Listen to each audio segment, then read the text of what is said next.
Oui, nous allons passer à autre chose à présent. Nous allons recevoir notre invité, quelqu'un que nous avons invité au chevet d'un grand malade. L'hôpital public assommé par une grève interminable, depuis une grève lancée par le FUOS, même les rodomontades de l'archevêque Tonou n'auront pas suffi.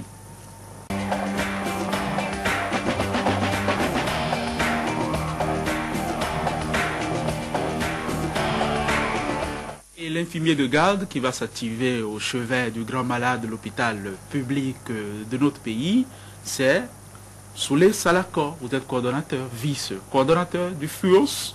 Bienvenue, bonjour. Bonjour, monsieur le journaliste. Le FUOS, c'est le Front Uni des organisations syndicales de la santé. De la santé, en effet. Ça fait déjà des semaines que vous vous êtes lancé à corps perdu dans une grève. Soulé Salako, 4 questions en même temps. On essaiera de les gérer les unes après les autres. Nous allons surtout faire simple pour tout le monde, pour que tout le monde comprenne ce matin. Pourquoi est-ce que vous vous êtes lancé dans cette grève-là, dans une grève noire et sauvage? Qu'est-ce que le gouvernement que vous avez rencontré hier vous a-t-il proposé? Et quels résultats est-ce que les négociations entamées peuvent produire? Et enfin, quelle peut être la suite? Nous allons les prendre une à une déjà.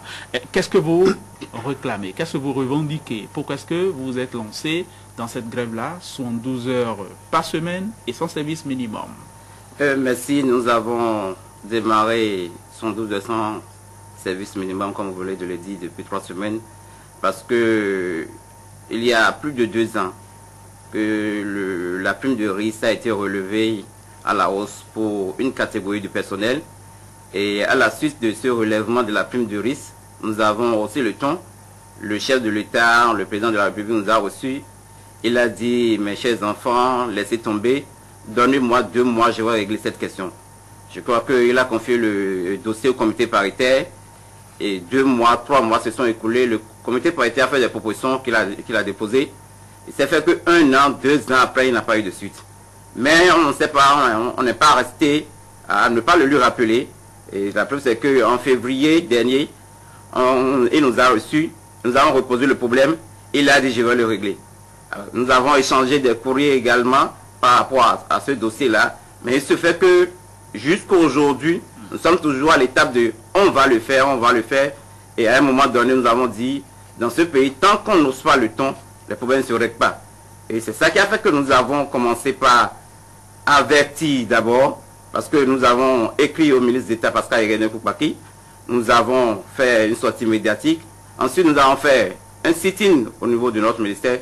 Ce n'est qu'après tout ça que nous sommes passés au mouvement de grève, parce que du jour où nous avons écrit la lettre jusqu'au jour où nous avons fait le sit-in, nous n'avons pas reçu des réactions favorables de nos autorités. Vous allez nous dire les choses clairement. C'est-à-dire, vous n'avez rien demandé, on a pris un arrêté pour vous offrir 100 000 francs de prime de risque et par mois, et puis ensuite on a rapporté l'arrêté, mais les médecins ont gardé ce privilège-là. C'est cela, et vous pensez qu'il y a un problème d'équité, de justice. Bon, c'est pas qu'on a rapporté un arrêté. On était tous à 6 000, comme vous le dites là, et il y a eu des négociations qui voulaient qu'on relève la prime pour tout le monde. Ces négociations-là étaient en cours, on faisait les négociations ensemble. À un moment donné, on a mis les paramédicaux à part, on a mis les médecins à part. Et au bout du rouleau, les médecins ont obtenu les 100 000 dont on parle. Et finalement, on a laissé les paramédicaux sur le carreau. Donc, les médecins ont gardé les 100 000 jusqu'à aujourd'hui, parce que c'est le fruit de leur lutte. L'autorité a reconnu que nous courons les mêmes risques et qu'il va falloir revoir la hausse pour les paramédicaux, mais n'a pas réalisé, n'a pas concrétisé ce qu'il a dit depuis 2 ans. Et c'est ça qui a fait que nous sommes revenus sur la question. Nous avons utilisé les recours que nous avons écrit, nous avons fait des sorties médiatiques, nous avons fait des sit-ins, les autorités n'ont pas réagi. Nous sommes passés au mouvement. Oui, et vous avez donc épuisé tous les recours et vous êtes lancé donc dans une grève. Vous avez rencontré hier des membres du gouvernement. Qu'est-ce qu'ils vous ont proposé? Oui, merci. Hier, on était avec les membres du gouvernement, présidé par le ministre d'État Pascal Irénée Koupaki. Nous avons échangé par rapport aux 4 points de revendication. C'était en présence des responsables des centrales.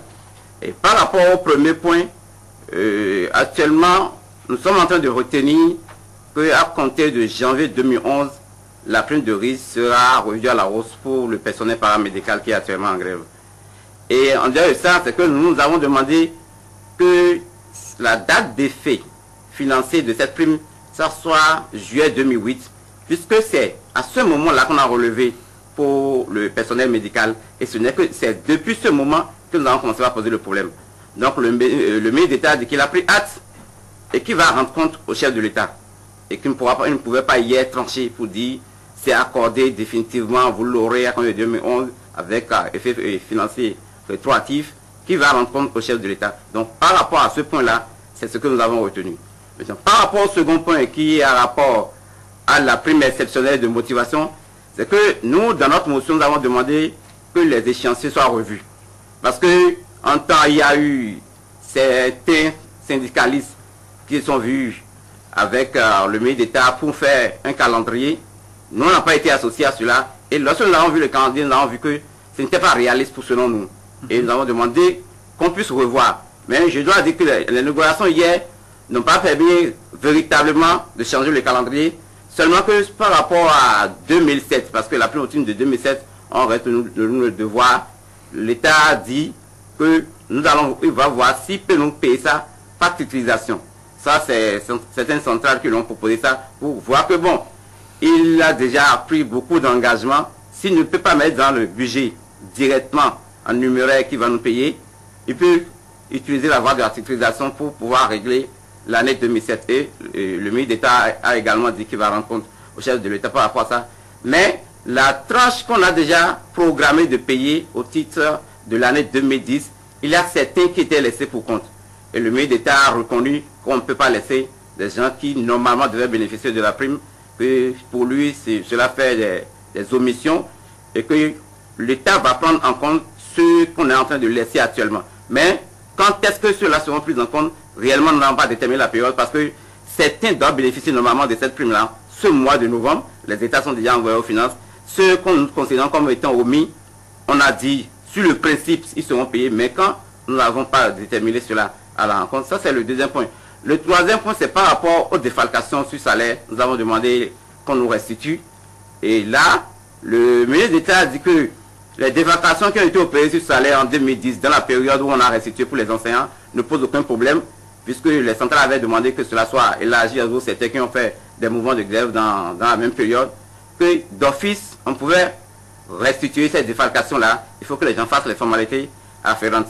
Mais nous avons demandé que les défalcations opérées sur salaire en 2008 soient restituées, parce que c'est en ce moment, nous on avait fait notre première grève sur la prime de risque, et en ce moment-là, on avait déjà écrit au chef de l'État pour demander qu'on nous restitue cette défalcation-là.